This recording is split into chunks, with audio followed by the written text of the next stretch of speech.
Today we'll learn about chapter 4.3A. In this session, we'll talk about section A and section B, in the textbook. So in section A, we're going to introduce the number e and the exponential function e to the power x. So first of all, we are interested in one specific value, 1 plus 1 over n, and then bracket to the power n when n tends to positive infinity. So let's try to use some numbers to understand the number. So when we put n equal to 1, we'll get 2, for this value, and we'll get 100. If we get n equal to 100, we will get 2.70481. If we get 10,000, we'll get this number. Okay, now please try to use the calculator to find the last one and check the answers with me. It should be 2.71825. So where n is 1 is 2, and actually for the last three, you see they are quite close to each other, right? So in fact, when n tends to positive infinity, this number will tend to a specific number, and we call that number to be e. So here I just want you to remember, e, although it is a very special number, but actually it is only a number.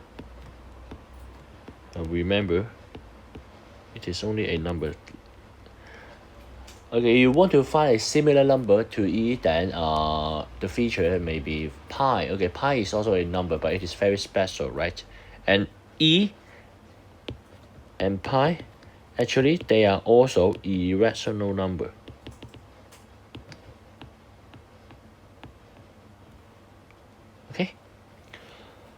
So now we go to some theorem.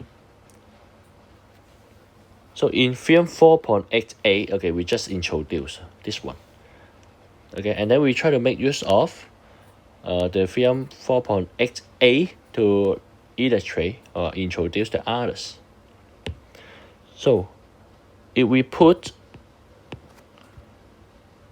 t equals to 1 over n in this case, then because when n tends to infinity, then what will be t? When n tends to infinity, what will be t? Tends to 0, right? So we put everything into this one, then we get e equals to limit. Replace n by t, so t tends to 0, and then 1 plus t, and then n becomes 1 over t, right? And then we will get this one. Theorem 4.8b. And then if we look at the right hand side, e to the power x, what is that? So first, what is e? E from this, we get limit n tends to positive infinity, 1 plus 1 over n to the power n. So this one to the power x, right? So the x is not relating to n, so we can simply put it inside. And now we try to replace, put the nx by k. So put k equal to nx. Then first of all, when n tends to infinity, what is k? Bear in mind x here, x is just a number, any number. Then if n tends to infinity, k will also tend to positive infinity. And then 1 over n, you get x over k. And then so from this, you get limit k tends to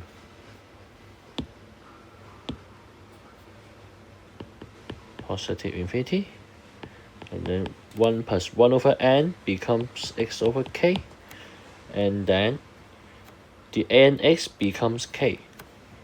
So actually we got this one. And then for the last one, actually there's a proof on page 4.36. Okay, you can have a look, okay, at the proof. Okay, if you don't understand, you can leave me a message, or you can ask me after the school resumes.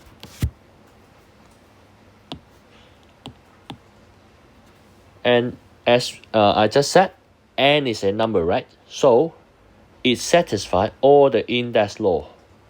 Okay, like e to the power m times e to the power equal to e to the power m plus 1, m plus n, e to the power 0 is 1, etc. Okay. So now we go to part B. Okay, natural logarithms. Here, we learn in junior form. Okay, if y equals to 10 to the power x, then we can take log on both sides, right? If here we don't have any number in the log, means this is log 10. So for this one, the x you can put it in front of the log, then you will get x, and log 10 is 1, so x times 1, and this is log 10y. Then you get x equals to log 10 to the power to y. Okay, then in general, if y equal to a to the power x, okay, this time we take log a on both sides. So we get log a y equals to log a to the power x, and this x can be put in front of the log a, and then you get log ay equals to x, and then this log a becomes 1, so you get x only on the right hand side. And here you get this one. Okay, now, okay, we just replace a by e, okay, and e is a number, so you get log e y equals to log e to the power x, and then this x you can put in front again, then we get log e y equals to x, and then this is 1, so we get x equals to log e y. Okay, so in fact, this log e we call the lateral log. Okay, lateral log.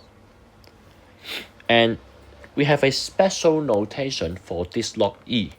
Okay, which is you can write in this way: x equals to ln y. Usually I will write in this way. Okay, sure, you can also write in this way.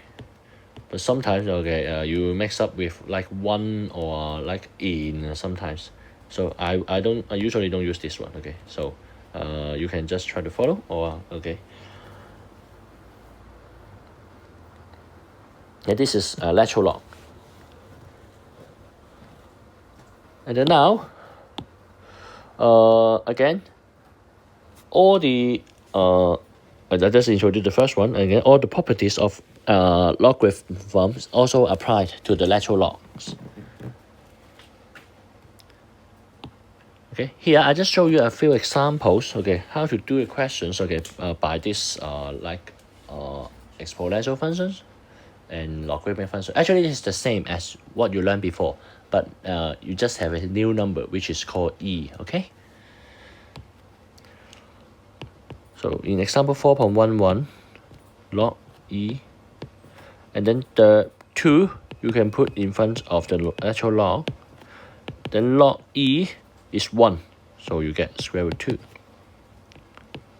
Okay, b, log e over 2 plus log 2 over e, and then you can combine it, right? So you get e over 2 times 2 over e, and then you get log 1. So log 1 is 0.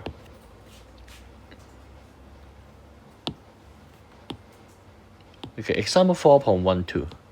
Here you get 3 terms.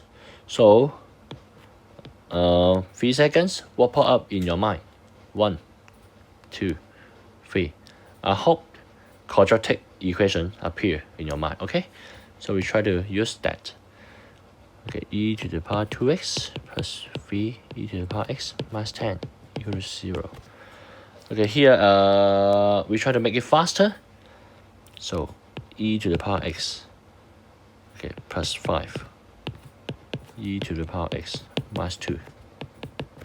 Okay, and then finally you get this is the two answers. Okay, exponential function will not be a negative number, so you can just reject directly.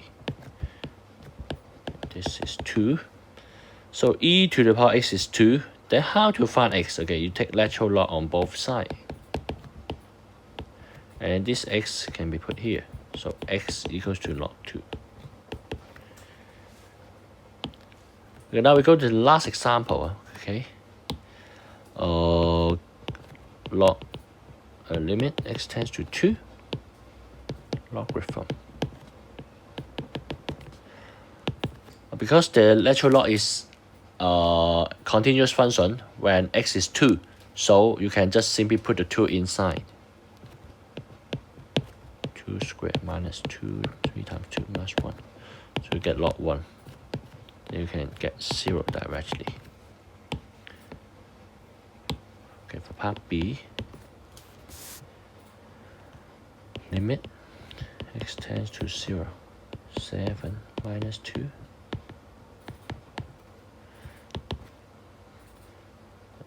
And you get the 0 inside, so 7 minus 2, and then e to the power 0. So e to the power 0 is 1, not 0. Okay, bear in mind. Okay, I always say that students in these mistakes.